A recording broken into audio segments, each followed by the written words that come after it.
I'm really privileged to be here representing the young aviation professionals. But I'm also particularly pleased to be following Michael as a board. I'm also a member of the board of ATAG, and I think what Michael just talked to us about was some very clear messages that we had at the ATAG forum. We did actually a similar thing at the World AGM Congress in March this year, where we focused quite specifically on women, diversity and millennials in air traffic management. Fascinating session, lots of messages coming out there. But I'd like this session to be introduce this session by being a little bit provocative, because I think one of the things that was coming across from the two young female millennials we had on stage was their expectations. And their expectations is not to work in the aviation industry. Their expectation is to do something for a couple of years and then try something else and move on. So some of our thinking that's been coming here, I would challenge some of the thinking that we think we're forward thinking, but we're not, because we're still thinking in terms of maintaining the people in the industry, when that's not going to be what they want to be doing or anything else. And I think I was particularly interested in Pierre Coutue's expressions about competencies.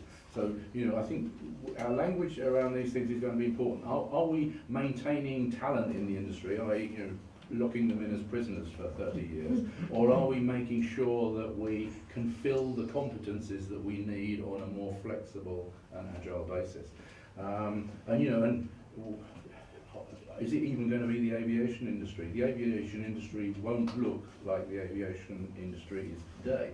So my challenge is, do we understand what that is? And are we, the present generation, even competent to say what those future requirements are? And I think it's I don't know what the answer to that is, but I think they're the questions that we ought to be asking ourselves, because we're kind of in danger of doing the same old thing, but with more forward thinking than we've ever done. But that's not, in my view, that's not going to be good enough.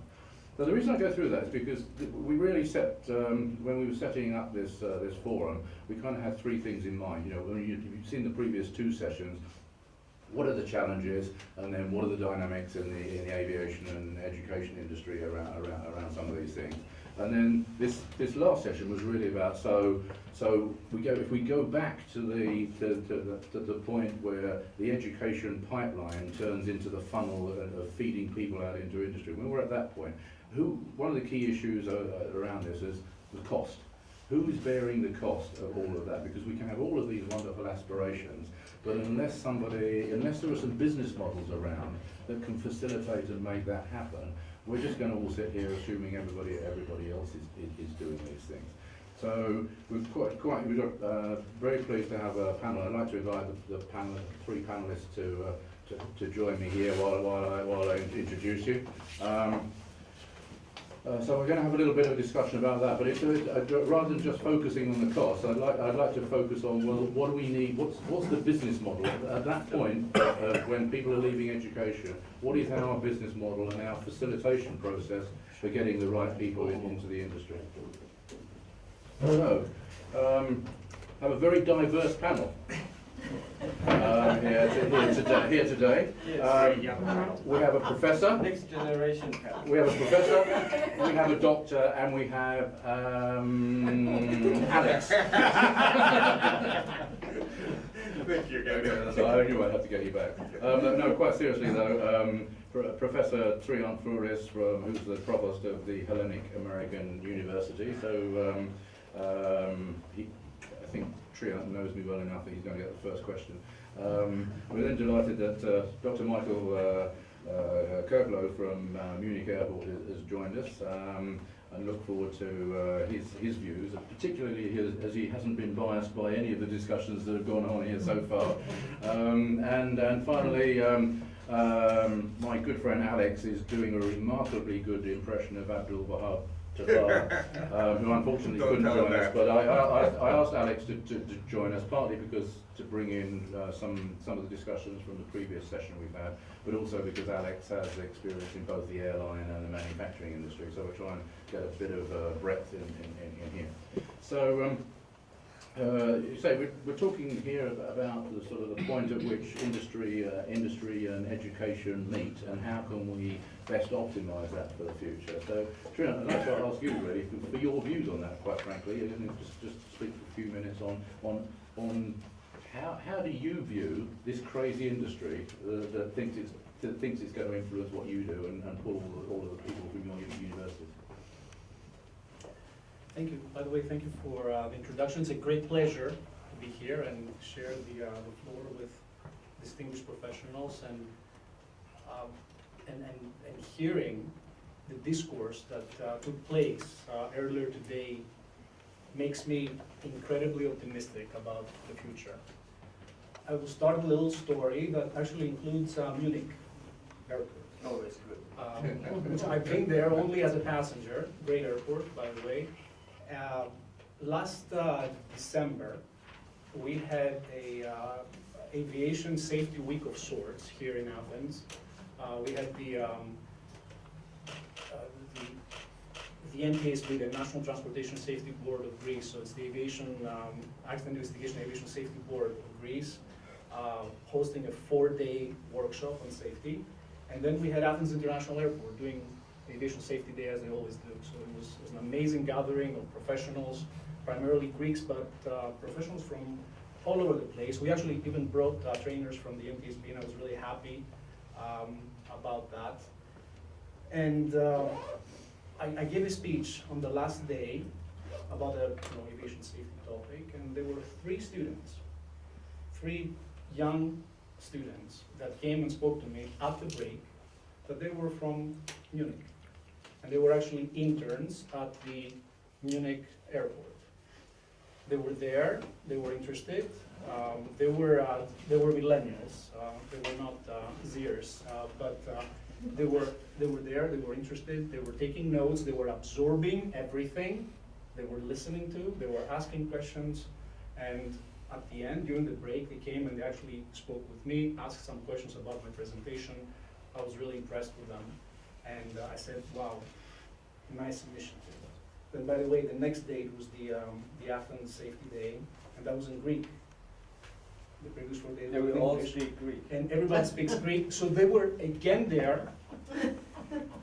They were absorbing. What they said was the framework, the atmosphere, but they were there, they were paying attention. So that's a great initiative, which actually conjures up my ideas in terms of how I view industry and education working together. Industry, education, partnerships. This, to me, is the key. It's the key to the future. Because, Michael, if that's okay, I can answer even the question, the question that is the title of this panel, who bears the cost of the future. I think it's society that will bear the cost of the future if we don't work together effectively. So that's really my idea. These are really my views in regards to that. We have to be able to work together to establish a dialogue, a meaningful dialogue that includes the entire ecosystem, because that's what we are. We are an ecosystem. So similar types of axioms, similar types of structures should apply to aviation. We all have a common interest, as it has been said many times before. And in my opinion, through meaningful dialogues and through the creation of programs like this, 3 interns that are at Munich International Airport from their school, being lent or borrowed or what have you, go to Athens. They spend a month with the leadership and with the personnel at Athens International Airport. They gain a lot, they learn a lot. Does anybody really care about the cost of this? I don't think so. Why? Because the benefit outweighs any potential cost in regards to paying a stipend to the students, or having them travel, or finding a fund to be able to support their stay in Athens. So through this example, and by the way, congratulations for this. Thank you because I believe these types of micro initiatives can fertilize more initiatives that can become national, international, regional, national, local, national, regional, international. And this way, as the proverb says, we can go far. If you go alone, you can go fast. If you go together, you can go far. So I believe that it's imperative that we do that. And again, that really conjures up my idea. But what we need is effective dialogue, partnerships at all kinds of levels, in all kinds of ways that can move us towards the future, sharing a common vision and a common interest. Thanks, John. I'd like to stick with you for just a minute longer there. We all talk about the need to work more closely together, and industry needs to work with universities and academia and so on. But many of the people here know that I'm personally very focused on deliverables. And I don't believe in signing memorandum of understandings and things like that just for the sake of it. We need to have specific initiatives with people responsible and clear deliverables behind it.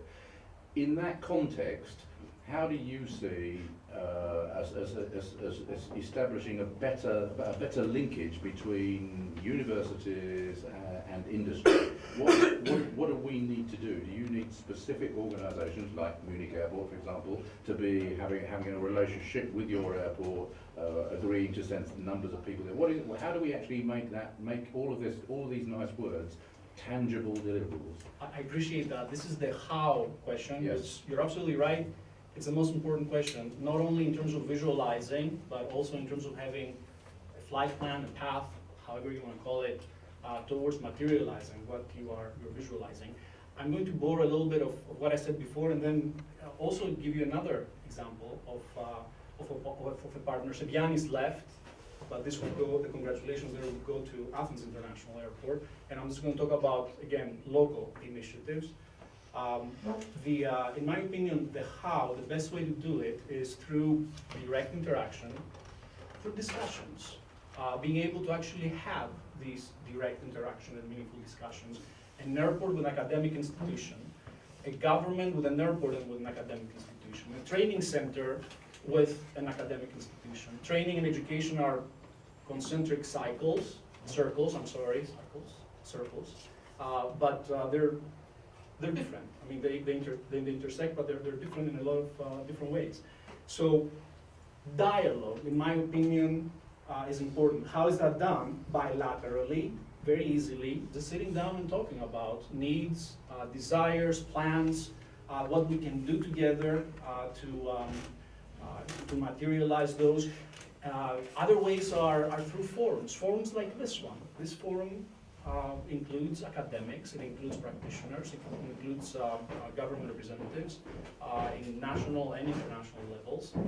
So effective dialogues, ideas can actually flow in a context like this. And as far as my kudos to Athens International Airport are concerned, in terms of something we do here in Greece, which I think is very unique, and I think it creates a meaningful pipeline towards the future. It's a program, I mean, Angela is familiar with this. It's a program that starts from high school level. We believe that this is when you really start guiding and inspiring. I mean, you can inspire before, but this is when you start guiding students towards their career and the bridge to effective education, which would lead them and will make them very, very potentially successful and competent. I like this word, that's a great word. Professionals as far as the future is concerned. So through a STEM methodology, through a STEM framework, what we have done is we've created a pathway towards meaningful education for the future of aviation professionals. And that can lead into meaningful aviation studies and then careers. How was that done? It was done, and why the resource issue is incredibly important as far as that is concerned. It was done, again, based on a shared vision, knowledge, understanding, and action plan, realizing that working together is what would produce tangible results. What do I mean by that in terms of resources? An airport, an airline, an air navigation services provider, a government has incredibly deep knowledge, stock of knowledge with its personnel. So that stock of knowledge can be borrowed in these types of industry education partnerships, whether they are for high school programs, whether they are for university programs, whether it has to do with like coming and giving a lecture at a university. I always invite everybody. I mean, I'm almost like I've become. It's almost like a joke, you know. I talk to someone and say, "Hey, just come to the university," but it's not really a joke. It's very, very meaningful because university students, kids can learn a lot of meaningful things. So, effective dialogue. So, what is the resource? Not necessarily money. To me, and that's the cost. I mean, the cost is opportunity cost. The cost is resources, which has to do with knowledge, has to do with know-how. It has to do with, let's say, we know about a technology, and we can actually show this technology. It doesn't cost anything, just the time that it takes us to actually go somewhere and demonstrate this to students. And if you don't mind, I know I've gone into several different themes here, and we can gather them all together, and they are in the report, by the way. Another thing that Athens International Airport does is they facilitate an international internship with City University of New York in the United States for kids every summer that come and work through our university as a facilitator at Athens International Airport. So kids that come from a totally different system,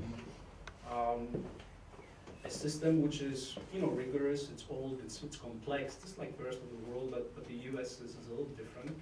A great example, a great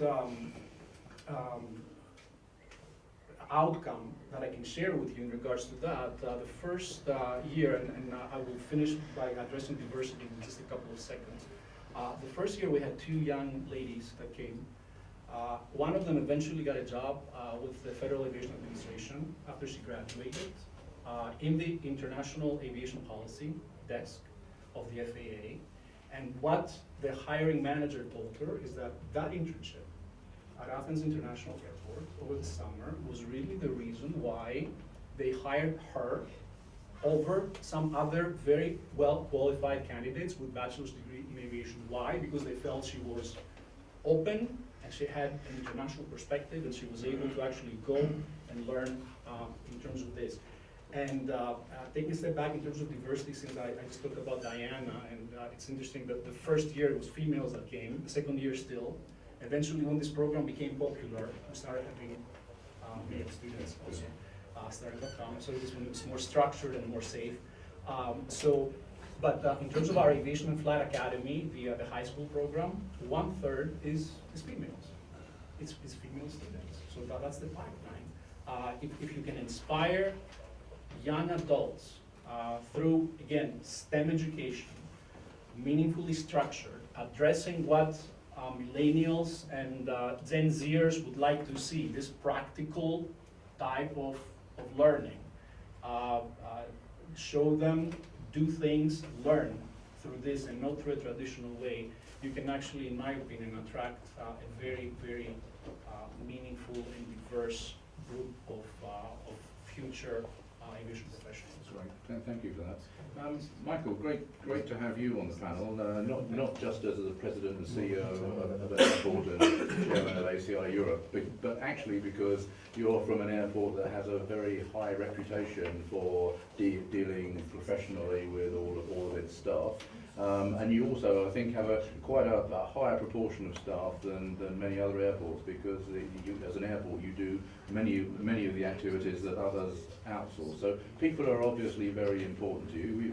Triant has set you up nicely by already congratulating on one or two of your things. So we'd really welcome your perspective on how do you see sort of pulling people into new young people into Munich Airport and keeping them motivated and usefully employed? Well, maybe I I talk a few minutes on the mindset. Mhm. Well, I do represent airports now, but also the aviation system, because we are very much interlinked with other partners like airlines and ATC and service providers and so on. And what we try to implement is a mindset, also in the management. It's not always only in the staff, but in the management, that a company which heavily invests in the assets also has to invest heavily into the human capital, into the HR side of it, because only the combination of both brings good results. That's my firm belief. So, but I think that a company like us is maybe is easier has it easier to realize this, because we are really a big system. Because I always call our airport to be a dinosaur airport, because we are really heavily engaged in operational issues with our own staff. When I talk to financial investors, they always start telling me, well, what the hell are you doing here? Outsource all the things here, you have a better EBITDA or earnings after tax and things like that. Why do you do that? It's only hassle with trade unions, and we have all these lots of people. The company has about 10,000 people around here, company subsidiaries. And but the mindset is, the better we do understand the whole system, that is also in the value chain, very much down to earth, the better we understand the interactions of the whole system, and the hope is then that the service delivery then is also very good. But that requires that our people really have to understand the system, not only what they physically do, according to the job description, but also look at the other parts of this production that we have, because at an airport, nobody can become successful alone. I always say it's a miracle, yeah, what we have here, service delivery. It's one of the 8 world wonders when an airport operates well, or maybe at the limits, and that everything works every day, 24 hours, 365 days a year. It's a wonder. And but you also have to explain that, because as a normal customer, you have your ticket, 29 euros, you go from A to B, and you're not aware anymore of what you get and how many people produce this product and the service.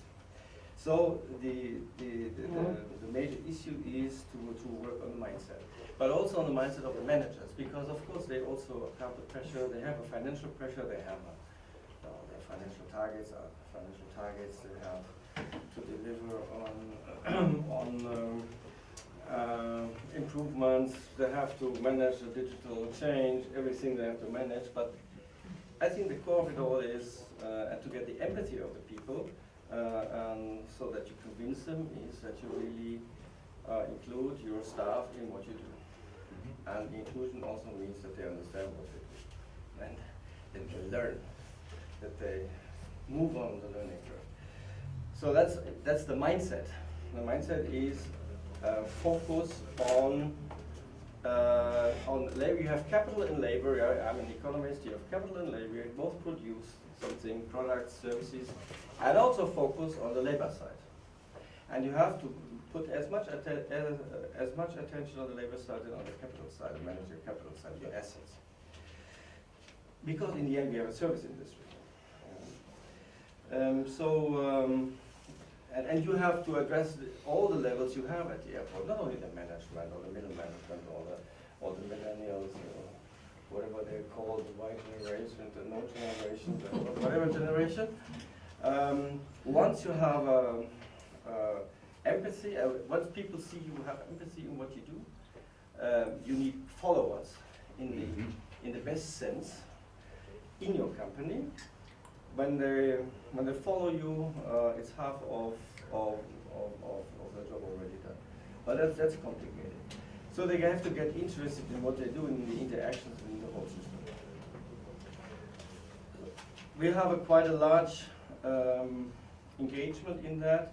but also addressing several levels, and also, of course, referring to what already is established as a general school system in Germany. We're not only focusing on PAs and you know, those who make a degree after they graduate. We very much focus on the level who do not have that education. And there is the vocational and educational training system in Germany, which is a basis for all activities of all companies. So you have to employ your apprentices, yeah, and 70% of their time they spend in the company, but 30% of their time they spend at school. They really go to school. So 1.5 days they go to school, 2.5 days they are in the company. So you get a mix of job-oriented knowledge, but also theoretical knowledge. And that makes the educational system in general very strong. So nearly everybody in Germany has this education if they don't have a higher education, graduating and then going to university. The companies, they pay an allowance to the trainees, but the school education is provided free of charge by the state. Local governments fund that, and in the end, it's always focuses on a special professional direction, whether you go to aviation or you also can get a retail education or a retail degree after that, or a real estate, or a cleaning, or you name it. We have the company. Our company provides 35 different professional programs only for these people. Mm-hmm. So also on all the technical skills that you need in that one. So we do start with this. We have about 100 fresh new people every year. They have to apply for this at the airport, and at the moment we don't have a problem in finding people. Well, we are very attractive, we are a brand. So for these 100 job opportunities, including the educational training, we have about 3,000 applications. So we don't have that problem, even not in the brain part of what you may call brain part, or the white collar part of all that. Because the education is very attractive. For a higher ranks of for, let's say, well, what people normally would suggest, but I can make a career and so on. We then were engaging in designing our own bachelor program together with universities. We have an established program at Frankfurt University, and we designed that together with Frankfurt Airport and 3 other German airports. So there's one educational basis which you can use. This program, you can send students there, or students can apply for that. And this program, it's an aviation management, it's a tailor-made program for the aviation industry, in the end in partnership with universities, and also, by the way, academic staff comes from the airports. So we also teach there. And that will also include airlines. Another point. Yeah. Lufthansa pulled out for a while. Now, because they always think, I'm an airport man, they always think there's something better. But they came back because they saw the value, and also in the end, for the one who studies, the market value is high, because they can leave the airport, he can go to an airline, or vice versa, which also happens. So how does that work? They partly go to university and partly work in a traineeship at the airports. Also, it's about 50-50 as far as the time is concerned. And you then also can make a master in that. We have our own training academy, by the way. Of course, we are, I must admit, the reality that you are confronted with in Munich is not the usual case. We are an airport that is financially solid, but that always have invested in education. So we have our own airport academy, where we train basic and technical skills. So the airport academy has courses for correct baggage handling. When you ask a ground handler whether they do have something like that, or they do employ these people after 3 weeks of working on the job, but as we know that our people are employed for 30 years, we have to advise them how to correctly carry a bag and unload. And there's a science on that, so we work together also with scientific institutions. What's the correct way so that you do not harm your body? Yeah? It's very complicated to explain that to 18-year-old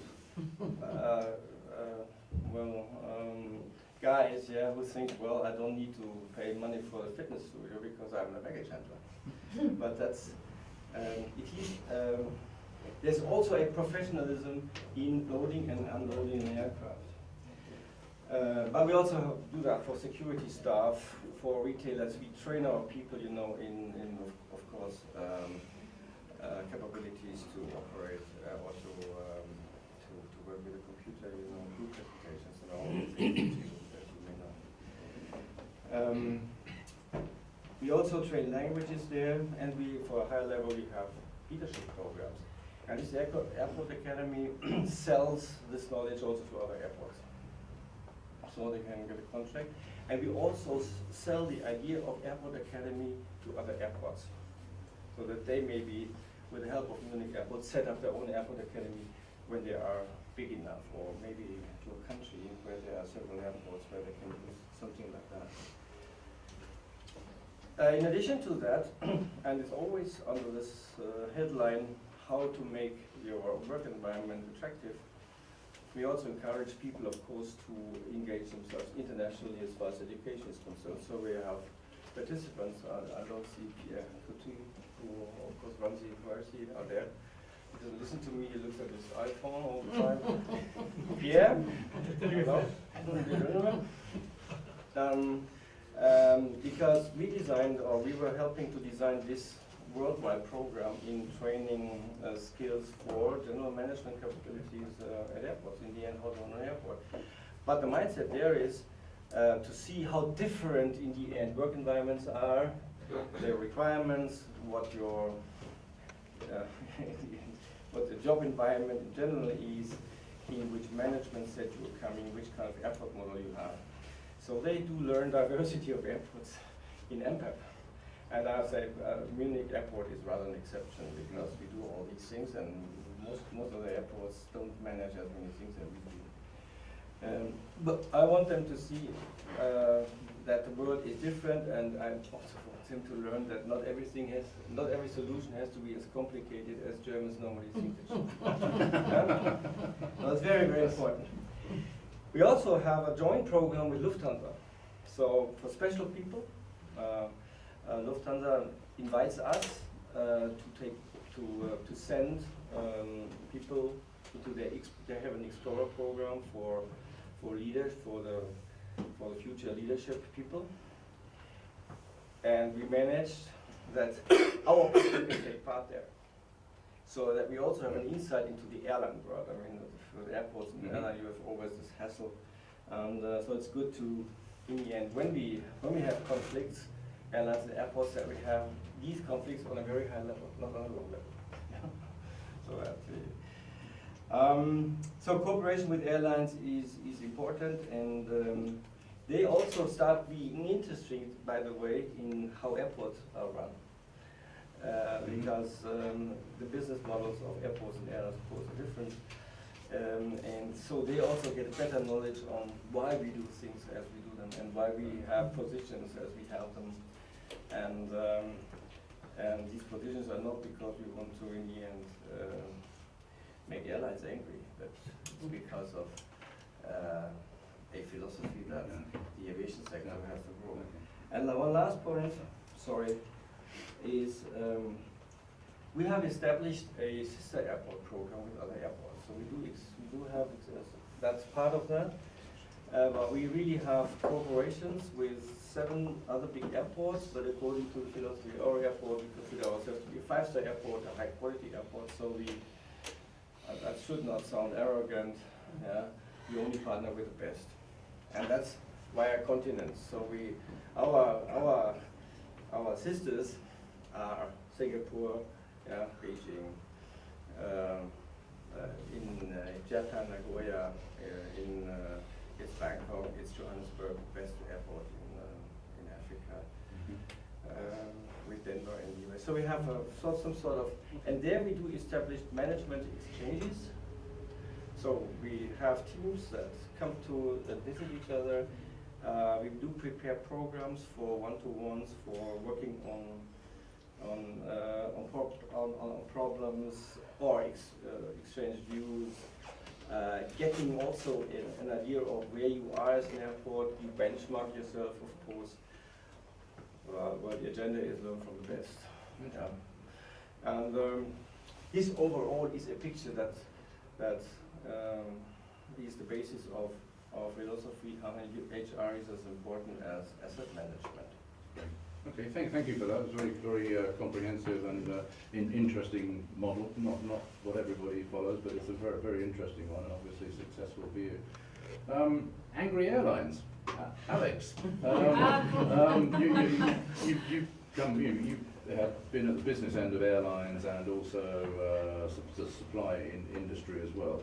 What's your take on what you've been hearing about the sort of the industry education interface, and particularly when airlines nowadays expect individual pilots to fund themselves 100,000 or more of training just to qualify for a job, than funding themselves? What's your take on all of that? I think Alexander put it very clearly this morning when he said, look, just letting the system grow is not going to handle the situation. There is a major shortage. I mean, we've been talking right now, we're seeing a lot of the examples of what airports are doing and on those types of jobs. But once you start getting into the pilots or the mechanics, those jobs tend to need a much longer training period. They do need cost. I mean, there's a significant cost to train some of these individuals.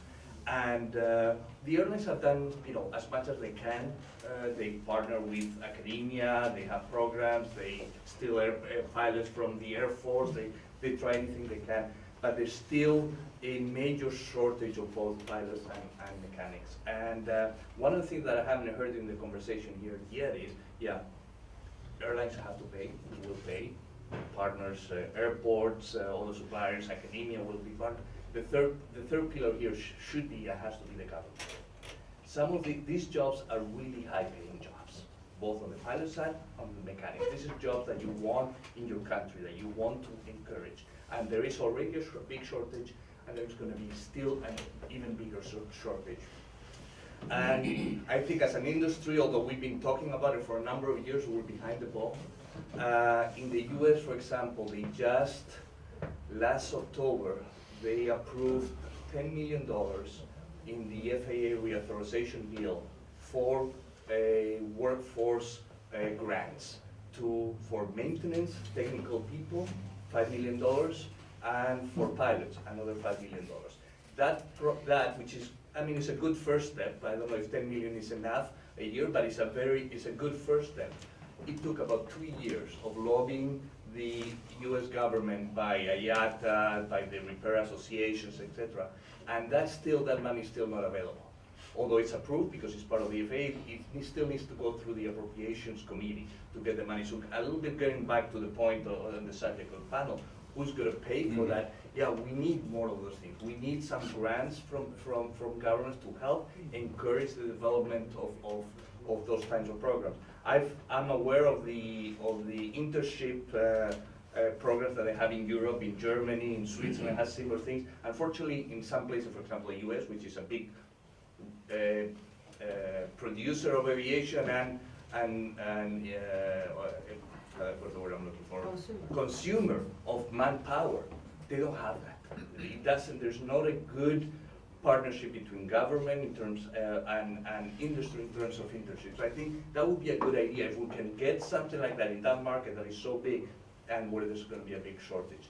But and the third point is we're talking about the cost, and part of the cost is, are we using the resources efficiently? And I'll give you an example. Today in the US, to become a mechanic, it takes a couple of years, depending on the school, 2-3 years. When you graduate with that mechanics degree, you still cannot sign because you still need to go to a MRO or to an airline and get the experience to be able to sign on whatever work you're doing. And why is the reason that? Because the curriculum that is set for the technical people was set 30 years ago. So they're not talking about composites, they're not talking about the new components and equipment that is in the aircraft. So we're training people to the aviation of 30 years ago, instead of training people for the aviation of today and tomorrow. So making sure that whatever little money you have, because it costs money to train these people, is used efficiently. I think it's another role that we and this group, in terms of HEICO, in terms of IATA, can do is, hey, fine, there's limited funds, but let's make sure that it's going in the right direction versus training for 30 years ago. Okay, thanks for that, Alex. We've had three very different inputs there. We've got about 5-6 minutes left now. I'd like to throw it open to the audience, but I'd also, Alex, you teed me up nicely, because my next question really is I'm looking at Henrik from the European Commission, Aisha from the HEICO, and also some of the other government representatives here. What is the role, if any, of governments, European Commission, HEICO, in terms of funding and helping in this area to sort of pump prime what we all believe is a valuable industry? How do you see that? Perhaps Henrik, from the Commission's point of view, is this something the Commission sees as within its mandate, or? Absolutely. I mean, we are doing a lot of stuff when it comes to the employment, to reach out, to attract people in different jobs and so on, and in different sectors. So aviation can easily qualify for that if we can do together some kind of a program which could also be then eligible for certain financing from the EU funds. I mean, there's a lot of financing available for all kinds of employment activities. It's just that there hasn't been so far a proactive approach towards the Commission and say, look guys, we really need you to put money into that. Right.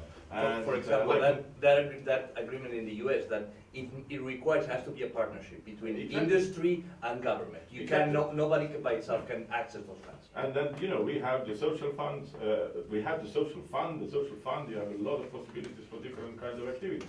And we are doing that. I mean, earlier today I mentioned in the context of inland waterways, that's a very good example where we're actually doing these kind of things. So I would say that from the Commission perspective, we are definitely open for that. We need to find a caveat. I mean, I think that we should see that this is also something that encourages women to join the aviation industry. Then it can be much easier to pass the threshold.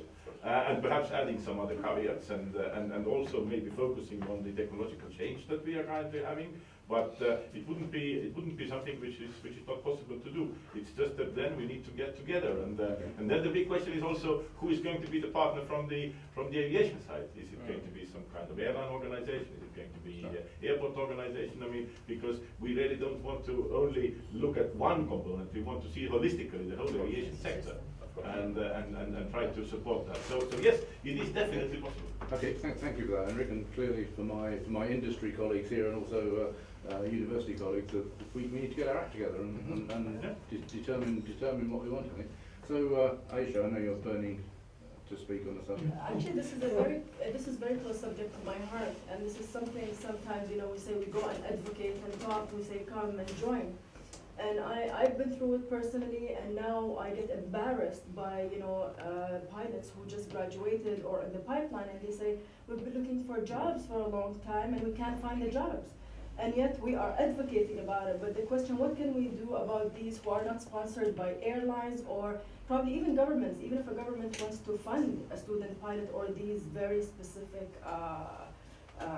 jobs, it's going to be very difficult for them to find a job. Now the question, where can these graduates go, especially with the technical experience, for them to get the real, not advocacy, but the real guidance and helping them being injected into the industry. And I think you touched on an important point, which is we governments have put restrictions in terms of, because you're a pilot, you can fly a 737, you can fly a 737 anywhere, but you cannot work anywhere. And you have a number of governments and a number of countries, I know definitely in Latin America, where the only, actually, it's harder, there's a higher, in Mexico, so it's a funny example, there's a higher restriction to be a pilot in Mexico than to be president of Mexico. So you have to be 2 generations Mexican in order to be a pilot, but only 1 generation Mexican to be president of Mexico. So, I mean, it's a crazy example, but that is the kind of restrictions. And Brazil, there's lots of countries that say, if you're not Brazilian, you cannot be a pilot here. And that, creates inefficiencies because, aviation. One market is doing well, one market is doing poorly, and those skills are very transferable. But I don't think, again, that may be something as a group at HEICO is something, you remove those barriers, because those are artificial barriers that only create inefficiencies and costs. And also, I have one more thing that we need to think about very seriously. Today, if my daughter wants to be a pilot, I'll say no. If she wants to be anything in these technical jobs, I'll say no. Why? Because she's gonna be very specifically licensed. She's not gonna be highly educated. And I think now we need to think about the certification that our pilots, engineers, any of these, they need to have a university degree, not just a license. Because a license at the end of the day, you're a driver or a mechanic. Nowadays, the new generation, they want something more than this. And so this thing, we need to look at it when we certify and when we issue the licensing. Yeah. But for example, this thing of pilot restriction, is this something HEICO could get involved and say, look, if you're a pilot and you can fly 737, you should be able to fly it anywhere, or not? May I? We are working with HEICO, especially in the regional harmonization process. The problem, the states are sovereigns. Yes. And the states, the HEICO cannot mandate. No, but it can strongly recommend. And that is the case that we are trying to do, because basically it's insane the situation you have, especially in Latin America, that we have transnational airlines that are doing quite well in terms of the size, but they cannot fly one aircraft in the other country because they have a different tail number, or they don't use a mechanic that is very well prepared to attend a Airbus 320. They cannot do the maintenance in the other country as well because they are not entitled to do that. And in certain ways, we lose pilots that goes to fly the same aircrafts in China, in the Middle East, in other countries as well. So basically, they are not able to fly the neighboring country, and they are able to fly overseas. Another thing is the pilots in the region, they are very protective. And Argentina, for example, just issued a directive that they will be able to accept pilots from the other countries. All the pilots entering a strike in the country, they need to revoke the decision. That's why the protection is also a big issue, not only in our region. That's why the European system works very well when you are trying also to work with the ASEAN. But if there's a strong message from an organization like HEICO, say, look, this is the best practice, this is the way it should be, and then you kind of cajole them. Like every riddle Yep. could be a best practice, because pilots do also a degree at the same. Correct, yeah. And I was gonna say, my first academic job was at Auburn University that existed and had an aviation program a lot before Embry-Riddle even started as a flight school back in 1936. And it was always linked to an academic credential. So a lot of pilots have 4-year degrees. A lot of them have master's degrees and even beyond that. And I've been advocating for this. I was very happy to hear Dr. Aliou earlier today that basically made a call towards this. Let's basically work together and link this training, the certifications, with proper academic credentials. And I believe that's a very good way to move towards the future. If you don't mind, I would like to borrow a saying, a quote from Peter Drucker, in terms of summing up really my ideas in terms of that, because I've been an advocate of this since the beginning of my career. I've been around for over 20 years now as an aviation professional. I did start in flight operations, in line flight operations in Atlanta, and then moved on to academia. Peter Drucker said the best way to predict the future is to create it. So we, right now, together, everybody representing a different segment of the industry, coming from different regions, there are a lot of really good best practices. As you said, I mean, here, I mean, that's some great practices here. Not everybody around the world emulates and implements these best practices. But if we find ways to do it and everybody can do something different, I believe we will be able to create that future, which is incredibly important right now. And if you don't mind, just one last thing I would like to say. Because we're really out of time. 3 seconds. There's a great dynamic right now that I feel we should maintain as far as the future is concerned in terms of this dialogue and this working together. Because yes, the industry is transitioning and it's transitioning really fast.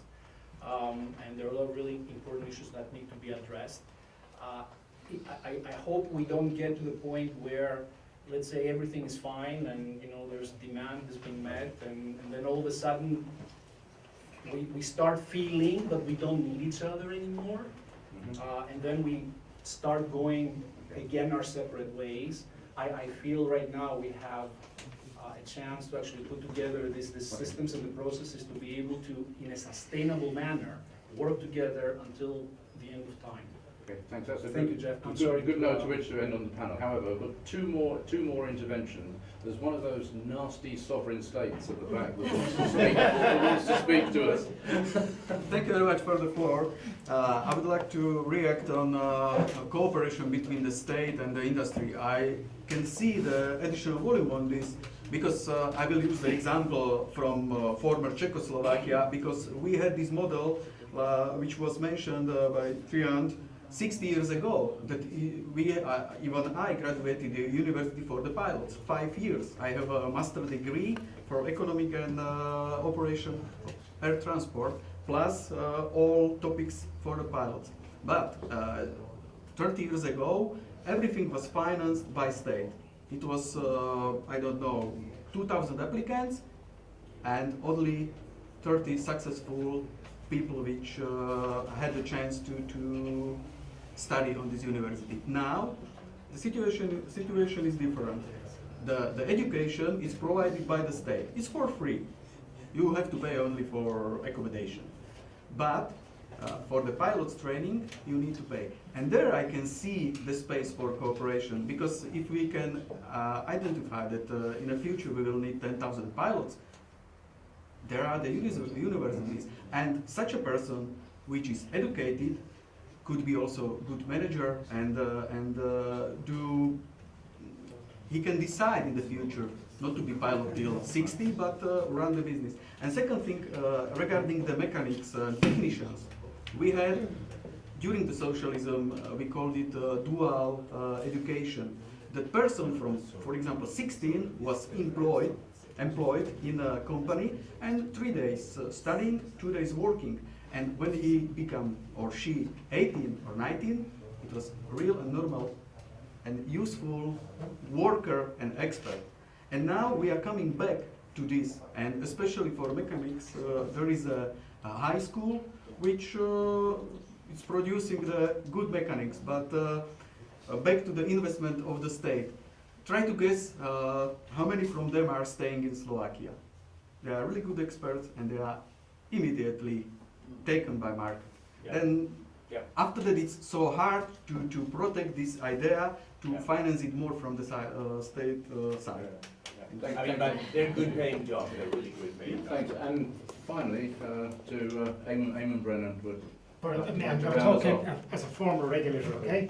So the reason the big issue for pilots arises is there's a huge demand from low-cost airlines, okay? And you know the way the low-cost airlines have pushed this education model where the pilots pay for themselves, okay?